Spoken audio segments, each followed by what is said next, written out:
Hi there, folks. This is the HTML Formatter version 3 quick intro that I'm putting together to show folks how easy it is to use the HTML formatter. If you are watching this video, you might want to maximize it by clicking that button right there.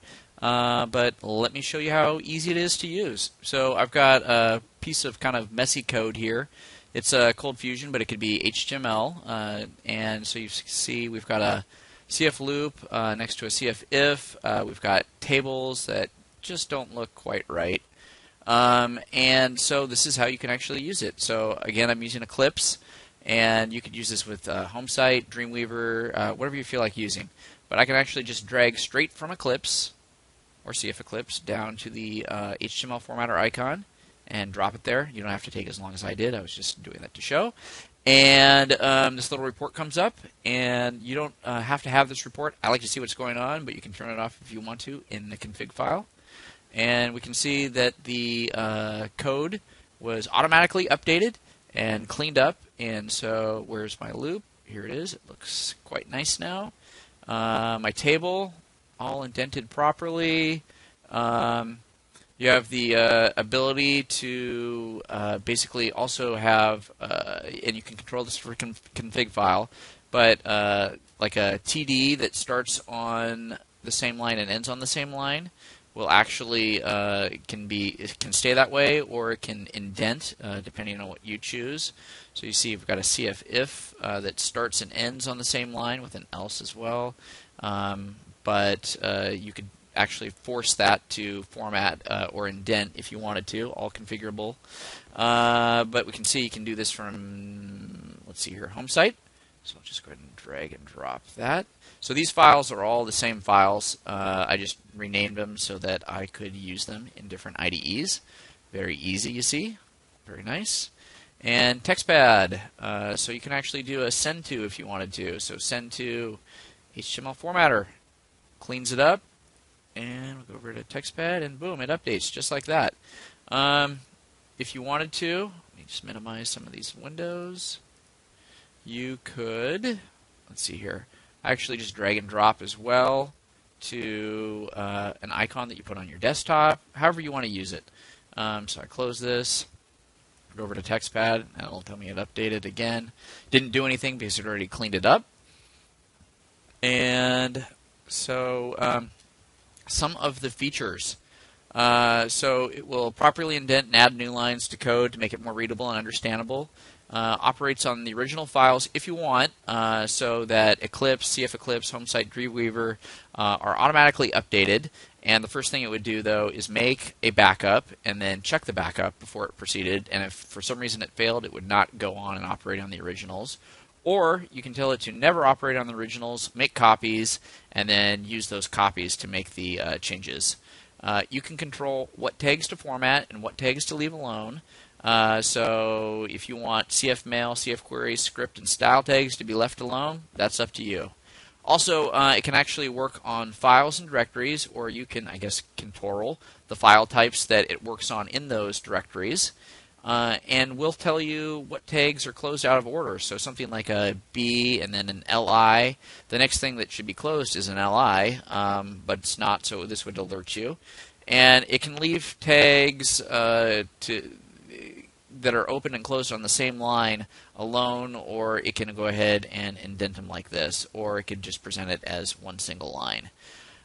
So that's it for the short term. If you want to watch the next part of this video, I'll show you how to configure it. But I'm planning on releasing this version 3, sometime in mid to late October of 2009, based on a bunch of feature requests that I got from other users. And it may not be the prettiest sort of program in terms of the way the little DOS box comes up, but the code that it generates is quite lovely. Oh, and one last thing to show you is that it actually works on directories. So here's a directory, and I'll open up Eclipse. We can see that it's the same code, and I can just put something in to show you that this is actually operating on these files. Hi there, users.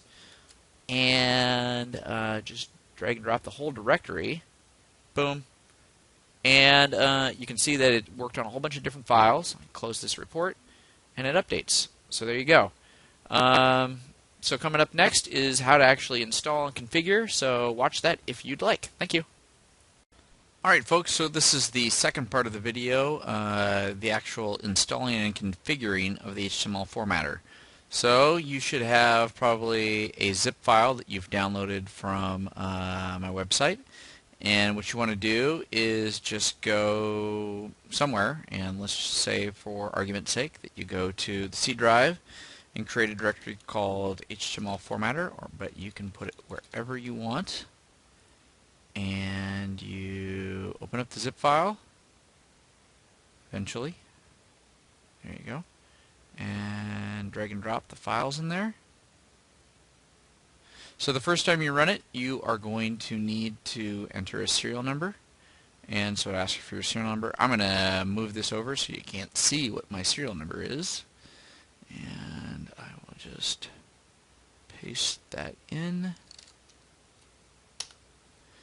And so I'm ready to go. So to set this up, you may have seen me use the quick launch bar down here. All you need to do is let's see here, right click and drag and drop to down here and create shortcut here. Boom. So now you've got that in the quick launch bar, always accessible. You can also right click and drag to the desktop and create shortcuts here. And lastly, if you wanted to use the send to feature that I was showing, you can go to your C drive and go to Documents and Settings, find your user account, and go to the send to directory. And again, just right click, drag and drop. Oh, I already have one in there, but I'll do it again. Create shortcuts here, and now I've got two. I'll actually get rid of that one, but that's how you do it. So let me show you now what you want to do to configure the INI file. So here it is, and the first thing to tell you is that anything that starts with a comment, obviously, or a pound sign, is commented out, not going to be read at all. So these are all comments. So the way things work is that you have a value, and then it's separated by a tab. So literally, like if you just hit the tab button, and then so this, I'm sorry, this is a variable, and then a tab, and then the values. And it's either going to be multiple values, and if it's multiple values, it's separated by a pipe. Or if it's a single value, it's just the variable, tab, and then the value. So I guess the first thing probably to show you is the way it comes out of the gate, and that is with this operate on originals set to false. And this means that basically it is going to take the files that you have the HTML formatter operate on, it's going to copy them and then use those copies to do all the indenting and formatting that it needs to do. So what it'll do is it'll create a file with the regular file name and then underscore indented so that you never have the original modified. Now if you want to change that so that it can operate with Eclipse, home site, without having to open new files, you'd set that to true. But I set it this way so that you know what's happening. You never have your files get modified without you knowing what's going on, and you basically are agreeing to the fact that the HTML formatter is going to do this for you, and you want it to, and that you won't sue me or anything. So anyway, but if you do set it to true, I mean, I've done my best effort to make sure that everything's going to be fine.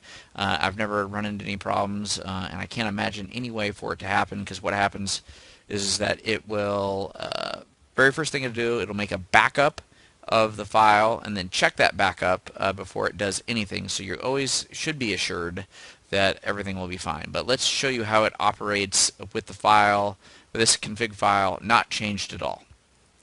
So I will open up, let's see here, I will open up this cart messy file. And it is kind of messy, and you may recognize this file as the file I was working with before. So I will go ahead and just drag and drop this onto the HTML formatter. and it won't update because it created a new file. And if I F5 this, or actually I guess refresh,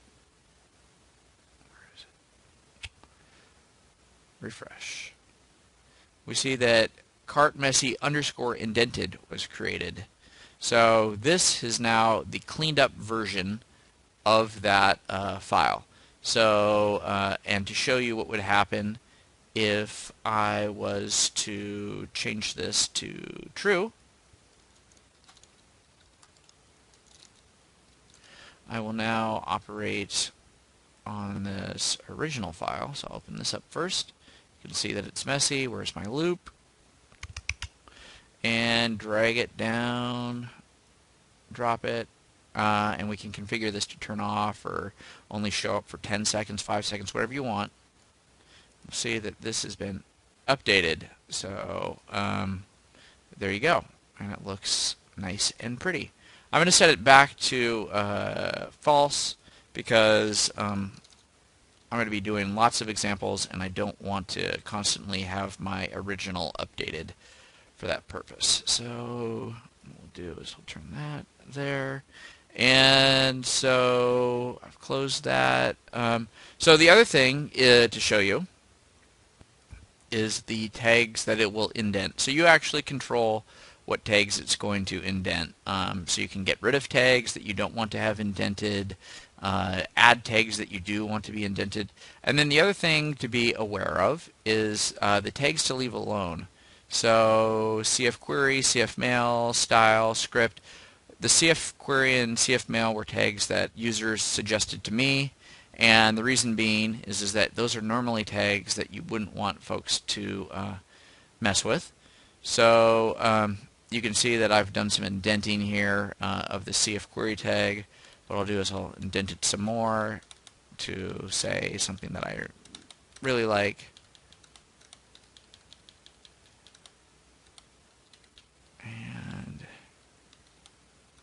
There we go, and we'll actually do the order by way over here if we wanted to. So you can see, so CF messy, here we go, cart messy. I'll go over here, I'll update, and it's all been indented the way that I wanted it to be indented, or it was left alone, I should say. So that's tags to leave alone. The extensions. So if the extension that you want to have it operate on isn't listed here, go ahead and put it in. Otherwise, it will not do anything. You can have it logged to a file. So there's a log file in whatever the directory of the HTML formatter exe is. It'll basically append to a log file telling you what's going on with the reporting. Strip blank lines, so I've got it set to true right now, so if we go over and take a look at the difference between the two, so you can see new lines here, and then we go over here, there's no new lines. If I set it to false, and then I drag and drop this again, we'll see the new lines that I had before are back in, but it's still indented the way that we want it to be indented. Set that back. So the black window, the DOS window that we see coming up, I've got it set to 5 minutes. You can set it to 0 if you wanted to. And now, when it goes and does its thing, it'll just show up real quickly, disappear. Boom, done. Updates again. And that's just Eclipse being silly. If I do that, boom, the formatting or color syntax is back. Set that back to 300. You can actually choose what replacement character you want. So you can have a tab. If you wanted 4 spaces, you could do 4 spaces. You can do whatever you want there. So break tags that open and close on the same line. This is a ugly variable name, but hopefully kind of descriptive. So let me show you what I mean. So we have a TD.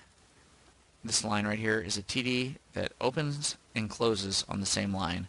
And the way the behavior is right now is that it opens and closes on the same line. if I were to set that variable to true, it will break everything up so that it looks like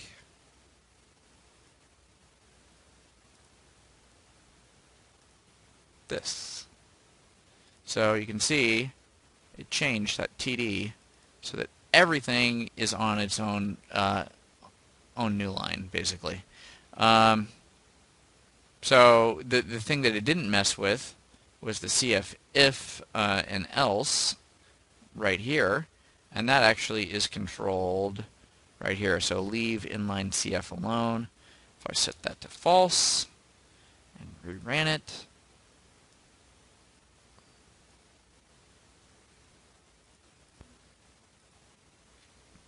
so there's our CF if, else, and if on new lines.